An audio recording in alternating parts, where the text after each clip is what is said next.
اب آخری بات میں یہ عرض کر دوں، سیدنا عمر فاروق رضی اللہ تعالیٰ عنہ کی ایک وصیت مجھے یاد آتی ہے، دنیا میں ہم جو کچھ بھی کر لیں یہ یہیں رہ جائے، جتنا بھی ہوں۔ آپ نے 2 وصیتیں کی تھی اپنے انتقال سے پہلے، کہا میری قبر چھوٹی بنانا، بس بہت زیادہ لمبی چوڑی نہیں، چھوٹی سی، اتنی کہ ایک کروٹ بھی نہ ہو، چھوٹی قبر بنا کر کے مجھے دفن کرنا۔ دوسری وصیت، مجھے سادہ سا کفن کپڑا دینا، عام لباس میں مجھے دفن کر دینا، کفن دینا۔ جبکہ حدیث پاک میں ہے، حضور صلی اللہ علیہ وسلم نے فرمایا کفنوا موتاکم باحسن اثوابکم، اپنی میتوں کو اچھے سے اچھا کفن دو، جتنا وہ عید بقرعید میں قیمت کا کپڑا پہنتے تھے اتنی قیمت کا کپڑا انہیں کفن میں دو۔ یہ مسئلہ ہے۔ عمر فاروق رضی اللہ تعالیٰ عنہ کی وصیت، یہ ان کا تقویٰ ہے، فرمایا چھوٹی قبر میں مجھے دفن کر دو، سادے کفن میں مجھے ملبوس کر کے دفن کر دو۔ پوچھا گیا لوگوں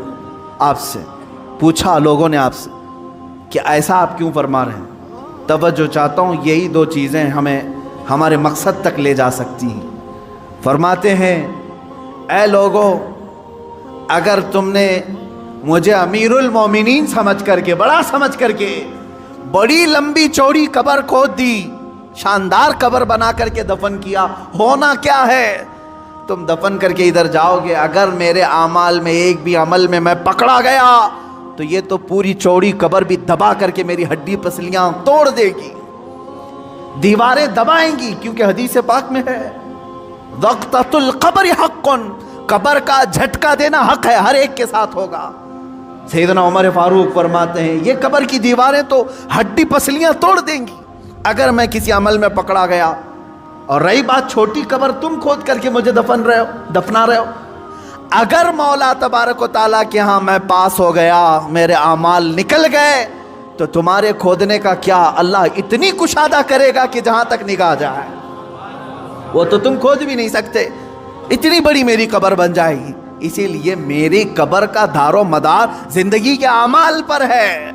تمہارے بنانے پر نہیں، تم چاہے جیسی بھی بناؤ۔ اور دوسری بات کفن کی، چلو تم نے بہت مہنگا کفن مجھے پہنا دیا گھر میں کہ خالو کا انتقال ہو گیا صاحب، فوراً خبر بھیجا دی، جا بیٹا بلا لا اپنے ابا کو، خالو کا انتقال ہو گیا۔ وہ بھی کام چھوڑ کے آ گیا، آنے کے بعد بی بی نے کپڑے نکال دیے، کیا ہوا؟ خالو کا انتقال ہو گیا، چلو نہائے دھوئے صاف ستھرے کپڑے پہنے سب کچھ، دونوں میاں بی بی جا رہے ہیں خالو کے انتقال میں، اور جیسے ہی خالو کے انتقال میں پہنچے تو اس نے تو اپنا برقع پھینکا ادھر کو اور دروازے سے چیخیں مارنا شروع کر دی۔ پورے محلے والے سمجھے سب سے زیادہ محبت خالو سے اسی کو تھی، اور نرا ناٹک، نرا ڈھونگ، آنسو ایک نہیں ہے، چیخ جا رہی ہے وہاں تک، جتنی رو رہی تھی وہ بھی منہ دیکھ رہی ہیں، یہ تو ہمارے بھی باپ نکلے، یہ تو ہم سے بھی آگے۔ اب اس سے پوچھا تو خالو کو آرام پہنچانے گئی ہے، تکلیف دینے گئی ہے، پہلے ہی 2-4 پٹیاں پکڑ کر، 4 پائی کی پٹی پکڑ کر رو رہی تھی، جو کمی تھی تو یہ خالو کی بھتیجی آ گئی یا بھانجی جو بھی ہے، یہ اور چیخیں ماں، اور وہ خالو کا بھانجا، اس کا کیا، وہ بھی تو سنو، وہ اندر نہیں گیا، وہ باہر لال کرسیوں پہ بیٹھ کے وہ بیڑیاں کھینچ رہا ہو۔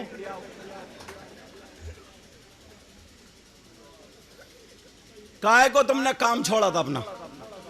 اور موٹر سائیکل میں 1 لیٹر تیل پھونک دیا اور وہاں منڈل پھونک رہا، کرسیوں میں بیٹھ کے بیڑی پیتے پیتے منہ میں بدبو آ رہی ہے، اور یہ بیڑیوں پہ بیڑیاں کھینچ رہی ہے، وہ ادھر دہاڑ رہی ہے۔ آقا فرماتے اگر بیان کر رو اور نرا جھوٹ بول بول کر رو رہی ہے، ارے تم تو ایسے تھے، بنا کے بول رہی ہے، مردے کے پاس اگر آواز سے چیخ چیخ کر رو کر روسی نہ پیٹو تو مردے کو تکلیف ہوتی ہے۔ اب اس سے پوچھو کیا آرام پہنچا، ادھر وہ بیڑیاں کھینچ رہا جو باہر بیٹھا ہوا، اسے کیا آرام پہنچا، چلے گئے نماز جنازہ کے لیے، جنازہ جا رہا تھا، ایک معاملہ ہے آج کل میتوں پر جو رونا دھونا زیادہ ہوتا ہے، تبرہ بازیاں زیادہ ہوتی ہیں، پھر بیانات ہوتے ہیں، بیان کر کر کے روتی ہیں، کہاں تک جائز ہے اس کی، کہاں تک اجازت ہے؟ دیکھیے جب انتقال ہوتا ہے کسی کا، کسی کے گھر میں بھی ہو انتقال، تو سب کے گھر میں ہونا اور سب کے گھر میں ہوتا ہے۔ کوئی دنیا کا ایک آدمی ایسا نہیں بتا سکتے کوئی یہ کہے کہ میرے گھر میں انتقال نہیں ہوگا، میرے یہاں نہیں ہوگا، پھر ہمارا بھی ہونا ہے۔ تو انتقال ہوتا ہے تو میت بھی کئی طرح کی ہوتی ہے۔ ایک میت وہ ہوتی ہے کہ جس کے انتقال کرنے پر غم کم ہوتا ہے، ایک میت وہ ہوتی ہے کہ جس کے انتقال کرنے پر غم زیادہ ہوتا ہے۔ مثال کے طور پر کوئی بہت بوڑھا، کوئی بہت ضعیف اگر انتقال کرے تو اس کا اتنا غم نہیں بھی ہوتا، کیونکہ وہ اپنی پوری زندگی تقریباً جی کر کے دنیا سے گیا۔ لیکن کسی کے چھوٹے چھوٹے بچے رہ جائیں، جوانی میں کوئی انتقال کر جائے تو پھر اس کا غم زیادہ ہوتا ہے، اور اس پر جو ہے لوگ زیادہ جو ہے غم کا اظہار کرتے ہیں۔ تو کہاں تک یہ غم کا اظہار کرنا جائز ہے اور کیا اس میں کرنا جائز ہے؟ بہت سے لوگ اس موقع پر کیا کرتے ہیں کہ غم کا اظہار اتنا کرتے ہیں کہ اتنا روتے ہیں، چیخیں مارتے ہیں، اور پھر جو ہے بیانات ہوتے ہیں، اور بیان کر کر کے عورتیں زیادہ تر روتی ہیں اور اتنے بیان کرتی ہیں کہ ان میں کفریہ جملے تک معاذ اللہ بول دیتی ہیں۔ سبحان اللہ نہیں بولتے بیٹا، ایسی بات پہ، ایسی بات پہ سبحان اللہ، جو غلط بات ہے تو وہ سبحان اللہ نہیں بولیں گے، اس بات پہ بولیں گے اللہ اکبر، سمجھ رہے ہیں؟ ہاں اللہ اکبر۔ تو سمجھیے آپ جو میں کہنا چاہ رہا ہوں، ایسے موقع پر ایک جگہ کا تو واقعہ مجھے بتایا کہ یہاں تک معاذ اللہ صدبار معاذ اللہ کسی نے کہا کہ یہ ہمارا بیٹا اللہ نے لے لیا، اگر اللہ ہمارے سامنے آ جائے تو ہم نوچ لیں اس کو، یہاں تک جو ہے بیان کر کر کے اس کے گھر کی عورت رو رہی تھی۔ یہ جملے کفر ہیں سب۔ دیکھیے کسی کا انتقال ہو، اگر آپ کا کوئی عزیز گیا تو ظاہر سی بات ہے غم ہوگا، یہ دل کی کیفیت کا نام ہے کہ اپنا عزیز جاتا تو غم ہوتا ہے، اور وہ اتنا غم تو صحیح اگر ایک رات خواب میں دیکھ لے تو زندگی پر اس رات پہ ناز کرتا ہے کہ ایک رات میں نے نبی کو دیکھا تھا۔ اب مجھے بتا تو صحیح، جس کی زندگی نبی کی قربتوں میں گزری ہو، جو چلا ہو تو نبی کے ساتھ چلا ہو، جو بولا ہو تو نبی کے روبرو بولا ہو، جو اٹھتا ہو تو نبی کی عطاؤں کے مطابق اٹھتا ہو، اور یار جس نے بچپن نبی کے ساتھ گزارا، جس نے جوانی نبی کے ساتھ گزاری، جس کی زندگی کا آخری لمحہ نبی کے عشق میں گزرا، بتا وہ کتنے نصیبوں والا ہوگا، کتنی عظمتوں والا ہوگا۔ ذرا اٹھاؤ تاریخ، پیر جماعت علی شاہ رحمت اللہ تعالیٰ علیہ آپ کے بیٹے مدینہ شریف گئے، وہاں سے ایک کبوتر لیا، کہنے لگے یہ گنبد خضرا پہ رہتا ہے، اس کبوتر کو میں گھر لے کر کے جاؤں گا۔ یہ سوچ کر کے کبوتر لائے، میں بتانے لگا ہوں ابو بکر آرام کہاں کر رہے ہیں، ابو بکر کس کی قربتوں میں لیٹے ہیں۔ ذرا سوچنا پیارے، جب لائے کبوتر اپنے گھر پر، لانے کے بعد اپنے گھر پر چھوڑ دیا، لیکن جس دن سے مدینے سے لے کر کے آئے تھے کبوتر نے آ کے دانا پانی بند کر دیا تھا، کھانا پینا چھوڑ دیا،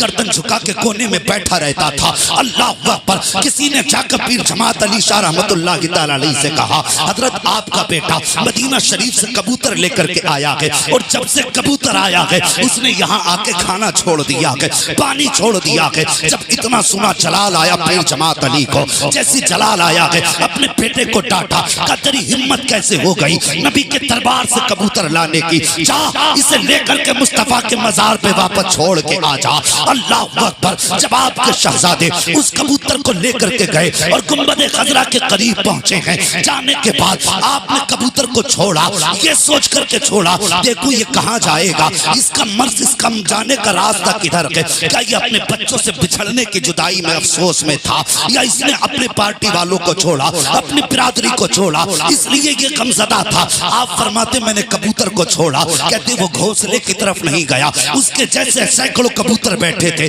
اپنے جیسوں میں نہ گیا، کہتے میں حیرت میں پڑ گیا کہ جب کبوتر کو چھوڑا گیا ان کے ہاتھ سے اڑا، اور اڑنے کے بعد گنبد خضرا کا طواف کرنے لگ گیا۔